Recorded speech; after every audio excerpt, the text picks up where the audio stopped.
जय हिंद दोस्तों, कैसे हैं आप। मैं आपका दोस्त विनीत शर्मा और आप देख रहे हैं एग्जाम वार्ता। तो चलिए आज कुछ नया सीखते हैं।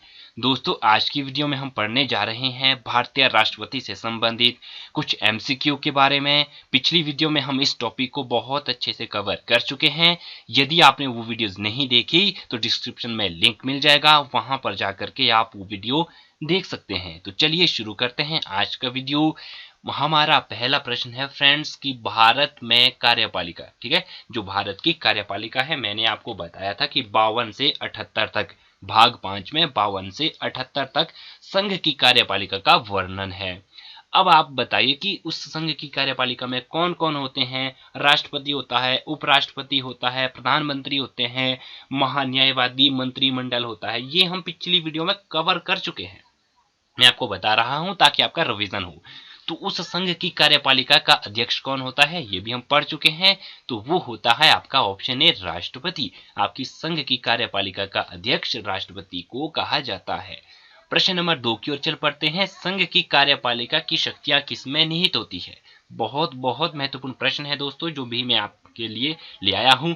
संघ की कार्यपालिका की शक्तियां किसमें निहित होती है। Option A B C D आपके सामने दिए गए हैं। तो बताइए फ्रेंड्स, ऑप्शन बी इसका बिल्कुल करेक्ट हो जाएगा। राष्ट्रपति में आपकी संघ की कार्यपालिका की जो शक्तियां निहित होती है। हालांकि आपके मंत्रिमंडल जो होता है, आपके प्रधानमंत्री होते हैं, उनके द्वारा इन शक्तियों का प्रयोग किया जाता है। लेकिन जो भी आपका कानून होता है वो तभी जाके कानून बनता है, ठीक है। जो भी संसद में विधेयक पारित होता है, जब वो राज्यसभा लोकसभा में पास हो जाता है, तब वो साइन के लिए आपके राष्ट्रपति के पास जाता है। जब तक राष्ट्रपति उसमें साइन नहीं करते तब तक वो कानून नहीं बनता। राष्ट्रपति के नाम पर ही सारे कार्य होते हैं। नेक्स्ट स्लाइड की ओर चल पड़ते हैं। भारतीय संविधान के अनुसार देश का प्रथम नागरिक कौन होता है। ये भी हम पढ़ चुके हैं दोस्तों। आपका ऑप्शन ए बिल्कुल करेक्ट हो जाएगा। राष्ट्रपति आपका प्रथम अध्यक्ष, प्रथम नागरिक होता है किसी भी देश का, यदि हम भारतीय संविधान की बात करें। भारतीय सशस्त्र सेना का सर्वोच्च कमांडर कौन होता है। Option A B C D आपके सामने दिया गया है। तो बताइए फ्रेंड, भारतीय सशस्त्र सेना का सर्वोच्च कमांडर कौन होता है। तो ऑप्शन ए राष्ट्रपति आपके भारतीय सशस्त्र सेना के सर्वोच्च कमांडर होते हैं। भारत में राष्ट्रपति के लिए आवश्यक योग्यता नहीं है। बताइए friends, option A B C D आपके सामने दिए गए हैं। वह भारत का नागरिक हो, बिल्कुल ये आपकी शर्त होनी चाहिए। उसमें लोकसभा के सदस्य के लिए निर्धारित सभी योग्यताएं होनी चाहिए, बिल्कुल होनी चाहिए। वह 35 वर्ष से अधिक आयु का हो, बिल्कुल कम से कम 35 वर्ष होनी चाहिए। उससे ऊपर का हो तो चलेगा। वह संसद के किसी सदन का सदस्य हो। ये जरूरी नहीं है दोस्तों कि जब किसी को राष्ट्रपति बनना है तो वो संसद में किसी सदन का सदस्य हो, ये जरूरी नहीं है। तो ऑप्शन डी इसका बिल्कुल करेक्ट हो जाएगा। वह संसद के किसी सदन का सदस्य हो, ये आपकी योग्यता राष्ट्रपति के लिए जरूरी नहीं है। हो सकता है, अगर हो तो बन सकता है, पर ये आपकी मैंडेटरी फील्ड नहीं है। प्रश्न संख्या 6, राष्ट्रपति निर्वाचित होने के लिए किसी व्यक्ति की आयु पूर्ण होनी चाहिए। ये देखो, अभी अभी हमने पढ़ा जो आपका पिछला क्वेश्चन था। तो कितनी आयु पूर्ण होनी चाहिए, उसकी आयु होनी चाहिए दोस्तों 35 वर्ष। ऑप्शन डी इसका बिल्कुल करेक्ट हो जाएगा। 35 वर्ष वह पूरी कर चुका हो, ठीक है फ्रेंड्स। अब आपको बताना है दोस्तों, मैं आपको बता देता हूं, जो ये राष्ट्रपति पद के लिए जो योग्यताएं रखी गई है वो संविधान के अनुच्छेद 58 में रखी गई है, ठीक है दोस्तों। संविधान का जो अनुच्छेद 58 है उसके तहत राष्ट्रपति पद के लिए योग्यताएं हैं कि वो भारत का नागरिक हो, आयु उसकी 35 वर्ष हो, ठीक है, वो लोकसभा में निर्वाचित होने की योग्यताएं रखता हो। तो ये जो भी योग्यताएं हैं वो संविधान के अनुच्छेद 58(2) से, ठीक है, संविधान के अनुच्छेद 58(2) से ली गई है, अर्थात उसमें उसके बारे में बताया गया है।